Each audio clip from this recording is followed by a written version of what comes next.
So in this video, we're going to be going over basically some things you should know if you're going to be buying yourself a Cuban False Chameleon to own as a lovely little pet. Anyways.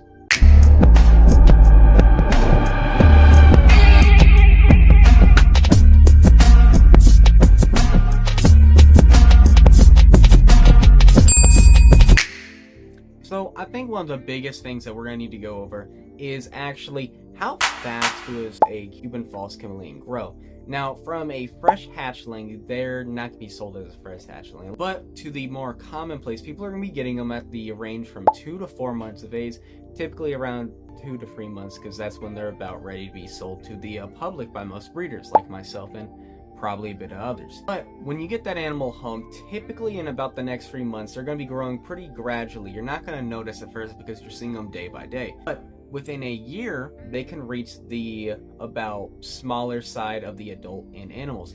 So in a year, they can get pretty big pretty quickly. Well, not, pretty big, be honest. They're a relatively small lizard, but they're pretty large and old. You know what I'm saying? But that information, that will allow you to help work out the enclosures. But with that information, it helps leads into our next bit, which where we're going to be talking about enclosure sizes. Now, if you go hop on Google, you're going to see a couple care guides that are going to be saying, hey, 18 by 18 by 24. Now, those are somewhat good, and I do think you can do that for a smaller yearling or just a barely yearling. But I do genuinely believe an animal that of this stature, this size, should probably be living in somewhere about an 18 by 18 by 36 tall, 18 wide, 18 deep. Could go bigger. The ones behind me are in something much more bigger because there's, well, 3 of them. And, I like to just give a little extra space. Now, since we've covered both things relating to enclosure, this will lead into probably the last thing that's related to enclosure that are, well, things that you should probably know when you're getting yourself your first false chameleon. Is that how to set up the enclosure. Now, these guys are a somewhat larger anole, and if you look at night anoles or lutoglaris or blue beauties, well, they need more larger sticks. These guys, you don't really want sticks larger than, well, the width of their body. It's pretty interesting considering their size. You think they'd want to have extra room to grab onto, but they don't do that. So you just do what they do, and they tend to enjoy it better. Yeah. How long are you going to need to have this enclosure in your room, behind you, or on your table, or wherever you're putting your animals home, is, well, these animals can live about anywhere from 12 to 15 years. Possibly a bit more, but give us some more time. We'll probably have one that's 20 years old. Interesting. So with that information, you now also know how long this animal is a commitment to you as a pet keeper, so you can make a wiser decision. Personally, me, I like animals that live longer because, it's always a little sad when they die. So you don't want to deal with that often. But yeah, the animal's here for a bit, and you're going to have to deal with it, so make sure you're prepared. How is this animal going to react to you? What is their behavior like? Is it going to like you, or are they going to run away from you at the first sight they see? Is yes, if you don't work with them. Why do I say it like that? That's because a Cuban False Chameleon is an Anole, and Anoles are pretty shy and flighty animals 9 times out of 10 unless you work with them and really start doing that properly. But with this animal, when they come out the egg, they can be somewhat mean, a little angry, and it's basically, makes sense, It's a little animal about yay big that entered the world, and there's a 6-foot guy like this. Why wouldn't they be freaking out? I would be. But when they come out the egg like that, they're going to be a little shocked, shell-shocked. They're going to be like that for the first couple months. Then after that, they mellow out a bit. But if you do not stay on top of working with the animal, being like, hey, buddy, you and me, we're chill. I bring you foods, and I bring you waters. We're buddies. We're amigos. If you don't do that, then the animals is going to simply start to not associate you with positive things often, and they're going to just simply be a little bit more flighty when they see you. That's always something to keep in mind. Granted, once you get them pretty much, let's just say in short term, housebroken, they're pretty chill little guys, but they kind of just chill after you learn, but you still have to be consistent with them here and there. Got it? What do I feed them? How do I feed them? Etc, etc. Now, I did make a video right here where I pretty much go really in-depth. It's an 18-minute long video. It's a lot more information you're going to get out of this video, to be completely honest with you. But that's super in-depth, so if you want to learn more, go watch this video on that individual subject. But for a short little synopsis, or whatever proper term it would be called, I guess, the cover what these guys eat in diet essentially is in the wild they eat snails. They are snail eaters, but in captivity we don't need to feed them snails because that is not like, oh hey, I don't have snails, well I'm gonna die.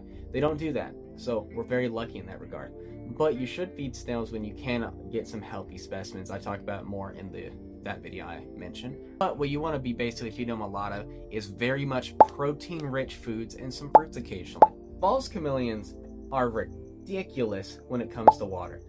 Not only do they need a higher humidity than what most of the newer keepers will be getting into, obviously, with the more common pets being like bearded dragons and leopard geckos, essentially. These guys need a good misting system on top of that. Now, the reason I say misting system is because it is a nightmare to mist down these animals on a consistent basis if you basically don't work from home or live at your house full time, essentially. So pretty much you want to give them a good old mist in the morning, a fat mist in the afternoon, and circle back to the middle of the day and give them a mist right there. Yeah. So, you know, you were learning all this stuff, but you should have been prepared if you're going to watch a Royal Anoles video for me to talk about why you at home should sub, because, you see, here in Texas, we're chilly. So chilly. The only thing that warms my freezing heart in the cold is the sub count going up.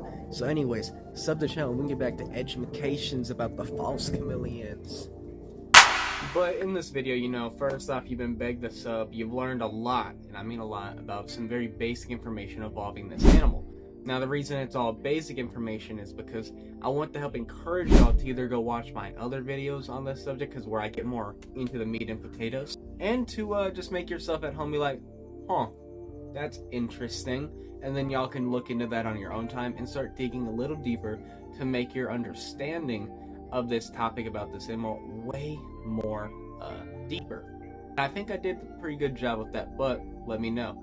Don't worry now, this isn't the end of the video. We have something really cool to learn about when it comes to the Cuban False Chameleon. Now, in the USA, there are about 4 false chameleons, or better yet, Chameleonis. They're part of the Chameleonis clade, and there's about 4 of them in the USA. In total, there's 6 of them. 2 of them we do not have in these states. But as you're seeing on the screen, these are the ones you need to worry about.